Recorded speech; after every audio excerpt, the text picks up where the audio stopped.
வணக்கம். நான் சென்னையிலேருந்து சுஜாதான் என் பேர். நான் சென்னையிலேருந்து பேசுகிறேன்.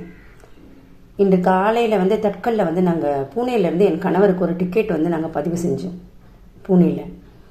அந்த டிக்கெட் பிரிண்ட் எடுத்தோன்னு பார்த்தீங்கன்னா ஒரு சிறு அதிர்ச்சி, எங்களுக்கு பெரிய அதிர்ச்சி. என்னன்னு பார்த்தீங்கன்னா 23ஆம் தேதி சென்னை அங்கே புனேயில் ஏறுறாரு. 24ஆம் தேதி சென்னை சென்ட்ரல் எம்ஜிஆரில் அவர் இறங்கணும். ஆனால் பார்த்தீங்கன்னா அவர் 22ஆம் தேதி இறங்கின மாதிரி அச்சிடப்பட்டிருக்கு.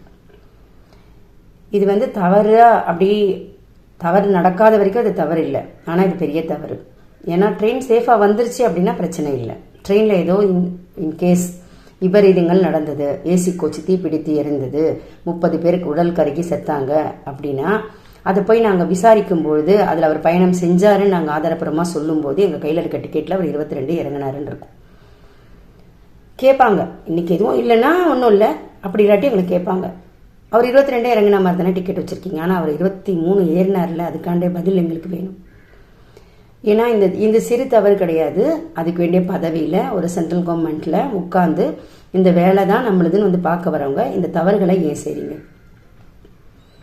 இது குடும்பத்துக்கும் பயணம் பண்ணுறவருக்கும் ஒரு ஆதாரமான ஒரு விஷயம். அவர் பயணம் பண்ணாருன்னு எங்களுக்கு தெரியும், அவர் இறங்க போகிறாருன்னு எங்களுக்கு தெரியும். ஆனால் அவர் 22 இறங்கிட்டாரு அப்படின்ற டிக்கெட்டு எங்கள் கையில் இருக்குது. அவருக்கு ஏதோ விபரீதங்கள்னா நாங்கள் எங்கே போய் விசாரிக்கணும்? இது யாரோட மிஸ்டேக்கு? இது தன்னோட பொறுப்பான ஒரு பதவி, மத்திய சென்னையோடது, அதுவும் சென்ட்ரலோடது.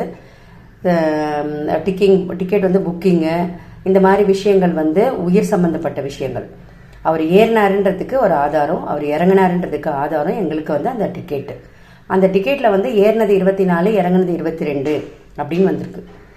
இது போய் உட்கார்ந்து அந்த பொறுப்பான அந்த பதவி வகிக்கும் போது இதுதான் வேலைன்னு போய் உட்காடுறீங்க. ஆனால் இந்த மாதிரி ஒரு சின்ன மிஸ்டேக், ஆனால் இது சின்ன மிஸ்டேக் மாதிரி, ஆனால் இது பெரிய மிஸ்டேக்.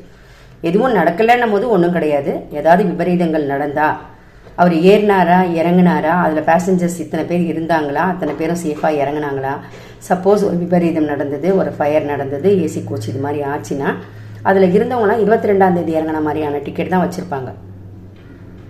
ஸோ இது மத்திய சென்னை சம்மந்தமான விஷயம்ன்றதுனால, அதுவும் டிக்கெட்டு ட்ராவலிங்ன்றதுனால எங்களுக்கு கையில் வீட்டில் இருக்கவங்களுக்கு ஆதாரம் அவர் ஏறிட்டாருன்றதுக்கு அந்த டிக்கெட் தான் எங்களுக்கு ஆதாரம். ஏறிட்டாரு, வந்துட்டுருக்கார், இறங்குறாரு, நார்மல் நாள் 10 மணிக்கு இறங்குவார்.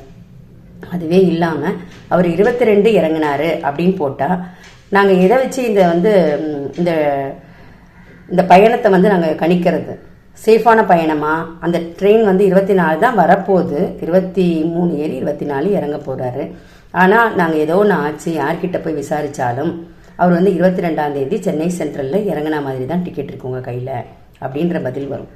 ஸோ எனக்கு இது மக்களோட உயிரான விஷயம், உயிர் பிரச்சனையான விஷயங்கள், இந்த பயணம், இது எல்லாமே ஒரு அரசாங்கத்தை நம்பி இதை மேற்கொள்கிறோம். அதில் இந்த ஒரு மிஸ்டேக் அந்த அதிகாரிகள் உட்கார்றாங்களே, அவங்க பணி செய்ய உட்கார்றவங்க, அந்த பிரிண்ட் போடுறவங்க, அந்த கேஷ் வாங்கி இதை சரியான முறையில் அவர் பேர், வயசு, அவர் பயணம் போகிற இடம், இது எல்லாத்தையும் பிரிண்ட் பண்ணுறீங்க. அதில் அவர் இறங்குற இடத்த, இறங்குற நேரத்தை தப்பாக போட்டால் இந்த விஷயத்தை எப்படி அங்கே கணிச்சிக்க முடியும்? இது ஒரு அதிர்ச்சியான ஒரு விஷயம். எங்களை பொறுத்த வரைக்கும் இது ஒரு அதிர்ச்சியான விஷயம். ஸோ இதை மேற்கொண்டு இதில் இந்த மாதிரி விஷயங்கள் நடக்காத அளவுக்கு இதை மேற்பார்வையில் கொண்டு இதை சரி செய்யணும். சரி செய்து இந்த தவறுகள் மீண்டும் நடக்காத மாதிரி பார்க்கணும். அதுதான் எங்களோட கோரிக்கை, வேறு எதுவும் கிடையாது. ஏன்னா ஏறினாலும் இறங்கலை அப்படின்னா இதை வச்சு தான், அந்த டிக்கெட்டை வச்சு தான் நாங்கள் விசாரிக்க முடியும். ஏன்னா ஒரு பேஷண்ட்டு, ஒரு சுகர் பேஷண்ட்டு, அதில் பயணம் பண்ணுறவங்க எல்லாமே சேஃபாக இறங்குறாங்களா, இல்லை எல்லாருக்குமே இந்த மாதிரி டிக்கெட் தான் விநியோகிக்கப்பட்டிருக்கா? இன்றைக்கி ரயில் விபத்துக்கள் நிறைய இடத்துல நம்ம பார்க்குறோம். ஸோ இந்த மாதிரி இருக்கும்போது இதுதான் ஆதாரப்பூர்வமாக நாங்கள் வச்சுட்ருக்கோம். அவர் இறங்க போகிறாரு, அவர் இறங்கலை, நாங்கள் போய் விசாரிக்கும் போது 22 இறங்கிட்டாருன்னா சொல்கிறாங்க.